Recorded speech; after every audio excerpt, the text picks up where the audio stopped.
Good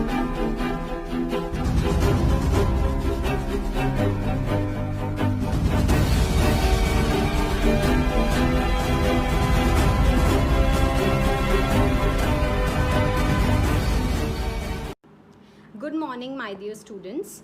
Myself, Professor Lovepreet from Postgraduate Department of Commerce. Today I am going to discuss something about the nature and scope of financial management.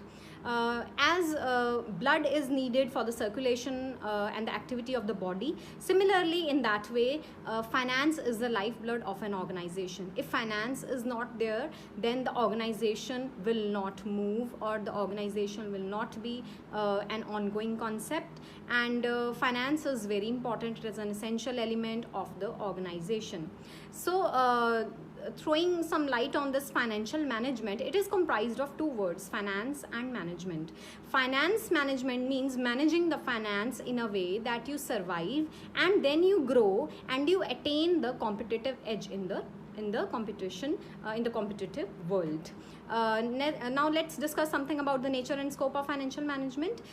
Firstly, I would point out some of the important points, like estimation of the financial requirements. First of all, you need to estimate the financial requirements of the business, that how much finance is needed for your business for the growth and survival. If you need to have good long-term finances and something like that, then you may take advantage of the various sources like taking bank loan and everything. But for that, firstly you have to make the decision how much requirement is there of finance for you, right? Next is deciding the capital structure of an organization. Deciding the capital structure means whether you want to go with the debentures, whether you want to go with the equity. All these things you need to think on, and whether you want to go for the debt equity mix, both, right? So both of these things you need to maintain and manage, right? Nextly, we have to select the source of finance. From where you need to select the sources of finance, whether they are going to be from the bank loan, from the non-banking financial institutions, like everything. So debentures you can issue from the general public. You can raise money from the the issuing of new equity shares, or the mix of both of them, or you can take loan from the banks, etc. So selecting a proper source of finance is very important. Next is selecting the pattern of investments. Investments are an essential part of the financial management. Investments are long-term investments, short-term financial investments, or medium-term financial investments. Investments lead you to the profitability. If not made in a prompt way, then it may give you some losses also. So it is important that you make your finances very clear. Next, I would say something about the proper cash management.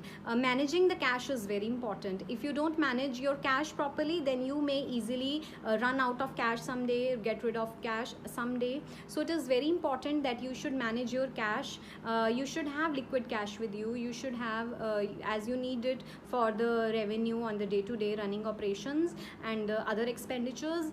There are deferred expenditures also, capital expenditures also. So you need to maintain a good balance of the liquid cash and non-liquid cash along with you. The proper cash management is important. The inflow of cash, the proper check on the outflow of cash, the spending of the cash on something. So these all need to be maintained. If the cash is not maintained, then you may get rid out of cash someday. You may be left with no cash or no liquid someday, right? Then again, I would discuss about the selecting and implementation of the proper financial control.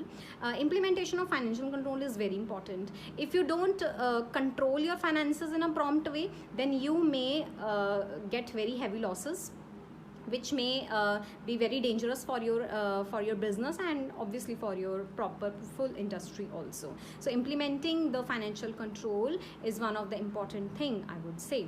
Then I would discuss something about the relationship of the financial management with the other business houses, other business units. For example, first I would like to discuss about the purchase decisions. Purchase decision is a decision, it is taken when you need to acquire or may have to make the purchase requisition of some material to all of the suppliers. To the best supplier you choose is you need to make a very good one decision, and I would say purchase decisions are to be made when you get the proper, less expenditure and more of the benefits. So select the supplier which gives you the, the best one, right? And selecting that is important, and this is all just because with the help of the financial management you can have. If you have good finances with you, then you can easily make the decision on the purchase part. Nextly, it is the production function. When you purchase the material, raw material or whatsoever from the supplier, you need to produce it, you need to manufacture it, and for manufacturing that you should have a good machinery with you, you should have workers with you, you should have men operating that machinery, good machinery. So all that can be with the help of the finance only.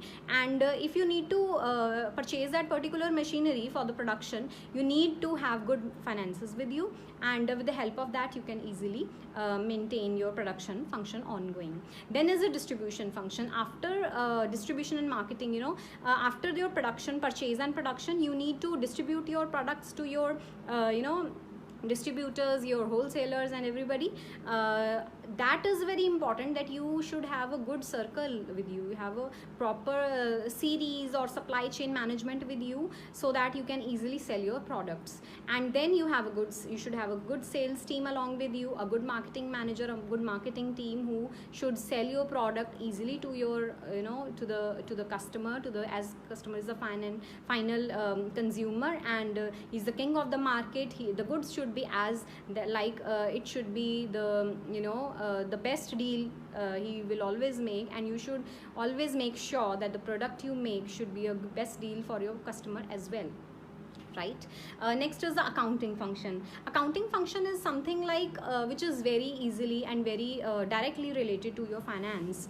If you have the inflow of cash, the outflow of cash, it is all it depends, it is recorded on your accounts. If you cannot maintain your accounts in a well planned way, then you may you may be very much many of the obstacles you may face. So it is better that whatever you do, you record it on your accounts book. Accounting function should be properly maintained, because it is very important, it is an essential part, as you need to maintain each and every record of the transaction. Whatever, a single and a small entry sometimes may leave you unrest, right? So accounting is very essential part, and it is directly related to your financial management. Next I would say about the personal management. Personal is basically your human resources, your men, right? Your men in your industry helps you out to manage your finances in the way they manage your organization itself. So you manage your all of your men and human resources. They should be fully satisfied with your whatever task they are given with. So you need to maintain them. You should not feel them like they are cogs in the machinery. You should make them feel like they are very important people, and they are the strength of the business. So you should be very cooperative with them. So personal management is very important and directly related to financial management again. So lastly, I would discuss something about the R&D department, the research and development department. The research and development department is something about that is a dire need in these days. If you have a very good and research and development laboratory in your organization, then you may become a competitive edge for your other industries, because other industries, everybody is want to win the race which is ongoing these days. Everybody wants to be on the top, so research and development should be in such a way that your organization cannot fall apart and can always provide a competitive edge to the other organizations, and it may help you out in the survival as well as in the growth and development of the overall business organization also. So this was all about the nature and scope of the financial management as well as the relationship of the various business units with the financial management. I hope you all are clear with the concept which I have taught now. So thank you so much for bearing the patience. Thank you so much.